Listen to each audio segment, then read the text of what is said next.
वहीं बुलंदशहर में स्कूल में इफ्तार पार्टी के मामले में अब सरकारी स्कूल की हेडमास्टर को सस्पेंड कर दिया गया है। हेडमास्टर इरफाना नकवी को सस्पेंड कर दिया गया। 17 मार्च को सरकारी स्कूल में हुई थी इफ्तार पार्टी। इफ्तार पार्टी का वीडियो हुआ था वायरल। रूल्स की खिलाफ वर्जी कर पार्टी की इजाजत देने का इल्जाम लगाया गया है। बुलंदशहर के सरकारी स्कूल का ये वीडियो वायरल हुआ। वीडियो सामने आने के बाद फिलहाल जांच कराई गई इस मामले में, और जिसके बाद अब हेडमास्टर को सस्पेंड कर दिया गया है।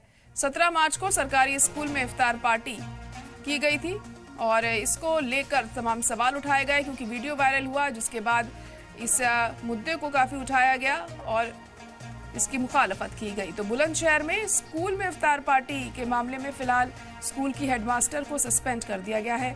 हेडमास्टर इरफाना नकवी को सस्पेंड किया गया।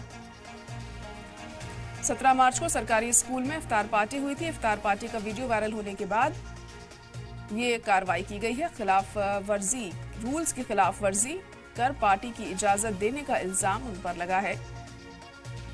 और ये तस्वीरें आप देख सकते हैं, यही वीडियो वायरल हुआ था, जिसके बाद ये एक्शन लिया गया।